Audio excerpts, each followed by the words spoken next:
Salut tout le monde, j'espère que vous allez bien en cette période de confinement. Eh bien écoutez, moi je profite de justement ce confinement pour réaliser ma toute première vidéo. Donc il faut savoir que mes activités professionnelles sont au point mort pour l'instant, donc j'avais un peu de temps à consacrer. Donc là en l'occurrence, je vais vous montrer le procédé de fabrication d'un savon antibactérien. En ces temps-ci, c'est pas plus mal d'utiliser ce genre de savon. Donc l'idée est que pas à pas je vais vous présenter cette recette, qui n'est pas compliquée, qui prend un peu de temps, mais qui est 100% naturelle. Bon allez, c'est parti, je vous propose de lancer la présentation des différents ingrédients, et ensuite on va se mettre à préparer la recette. 470 g d'huile d'olive, 170 g d'huile de coco, 95 g de cristaux de soude caustique, 270 g de chèvre que j'aurais surgelé au préalable, tu vois, dans les petites barquettes pour faire des glaçons, pour les cocktails, les apéros, 2 cuillères à soupe de miel, 10 gouttes d'huile essentielle d'arbre à thé, de tea tree. Bon, maintenant vous pouvez utiliser d'autres huiles essentielles, mais je vais utiliser celle-là parce qu'elle a un effet antibactérien assez connu. Voilà. Alors, bon, je ne veux pas vous faire peur, hein. Pourquoi je suis habillé comme ça? Tout simplement parce que je vais utiliser de la soude caustique. Il faut savoir quand même que la soude caustique est assez corrosif. Alors c'est indispensable dans ma recette pour pouvoir préparer ce savon. Il faut savoir qu'après avoir utilisé la soude caustique, le savon va passer du temps à s'affiner comme un bon fromage. Et pendant cette période d'affinage, soit pendant cette période, la soude caustique va disparaître entre 4 et 6 semaines. Donc, les gants, tabliers, lunettes sont vraiment indispensables. Première étape, à savoir le lait qu'on va mélanger à la soude caustique. Alors moi j'ai surgelé le lait de chèvre, pour la simple et bonne raison que la soude caustique, à partir du moment où elle se mélange à un liquide, elle monte à très haute température. Et mon principe est que je ne veux pas monter dans les hautes températures. Donc le fait de surgeler le lait de chèvre, ça permet à ce moment-là de garder une température inférieure à 40 degrés. Donc je reviens sur mon lait de chèvre, qui est le lait de chèvre que je produis ici chez moi parce que j'ai 2 chèvres à la maison. Mais vous, de votre côté, vous pouvez tout simplement aller dans un magasin bio, aller chercher votre lait là-bas. On en vend dans tous les magasins bio. Alors pourquoi bio? Tout simplement parce que c'est bio. Voilà, tant qu'à faire un savon naturel, autant que ce soit avec du bio. Alors, on va prendre le lait de chèvre qu'on va mettre dans le récipient bleu, ici, voilà. Alors, nous allons rajouter la soude caustique. Voilà. Et nous allons mélanger l'ensemble. C'est important de bien mélanger.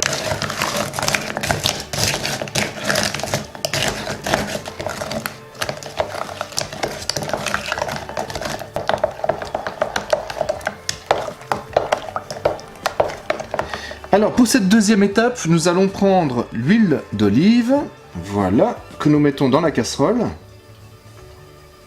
Donc je rappelle, c'est 470 g d'huile d'olive. On prend l'huile de coco, on verse dans la casserole avec l'huile d'olive. Donc c'est 170 g d'huile de coco. Nous mélangeons, on va allumer le feu. Voilà. Voilà.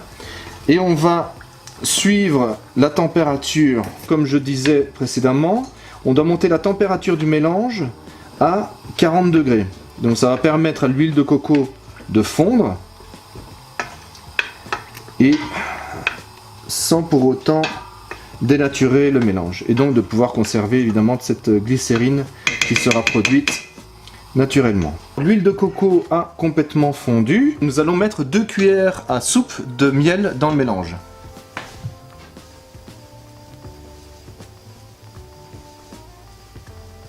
On mélange.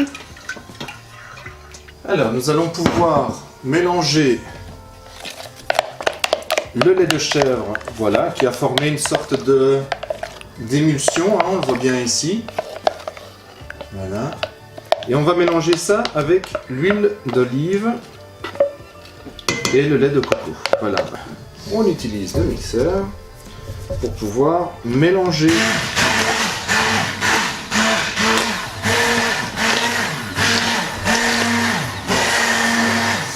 faut savoir que c'est le principe de l'émulsion. Donc c'est un peu comme la recette de la mayonnaise. Donc vous prenez un jaune d'œuf, vous mélangez avec un peu de moutarde et ensuite vous rajoutez l'huile pour créer l'émulsion.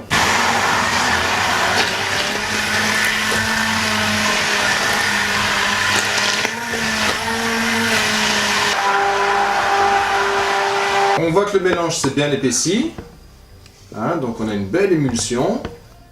Alors une fois que votre émulsion est prête et qu'elle est onctueuse, voilà, comme on peut voir ici. Hop, elle tient. Voilà. Alors, on va pouvoir la répartir dans des moules en silicone. Alors, j'utilise des moules comme ça, simples, pour faire les savons, hop, comme ceci. Voilà. J'utilise aussi des petits moules comme ceci. Voilà.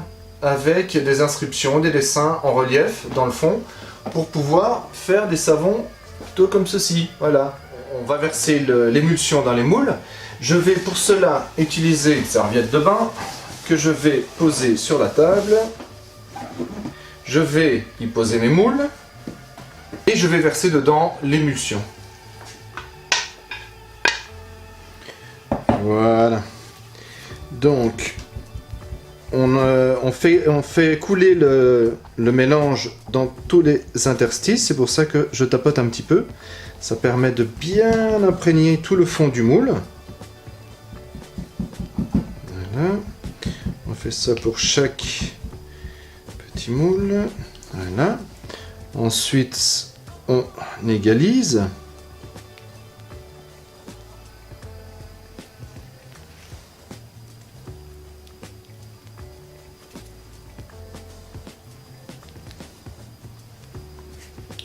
Voilà. Une fois que l'émulsion est versée dans les moules, on va les filmer avec un film cellophane.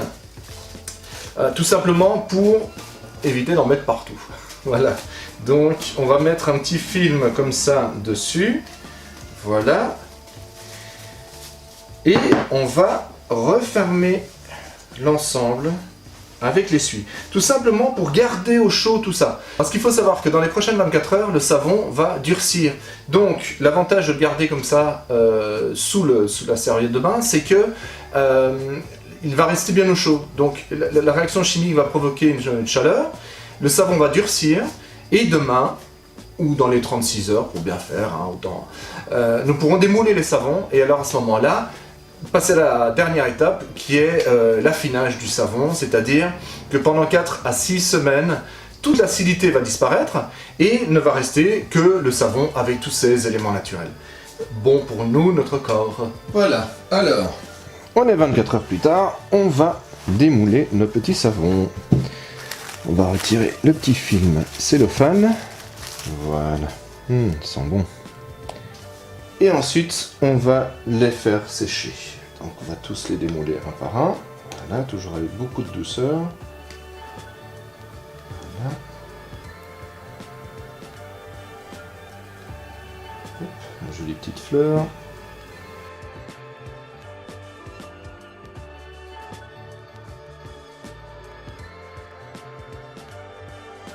Et voilà. Et on va ainsi les laisser sécher, s'affiner, enfin voilà. On va les laisser comme ça reposer pendant 4 à 6 semaines. Alors ils vont durcir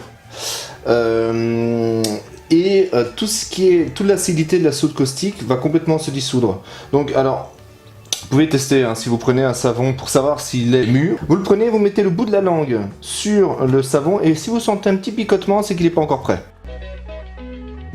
Et bien voilà, j'espère que cette vidéo vous a plu, alors n'hésitez pas à laisser vos commentaires, à la partager, ça permet de la faire vivre, et j'espère vous retrouver très bientôt dans une prochaine vidéo. Salut tout le monde!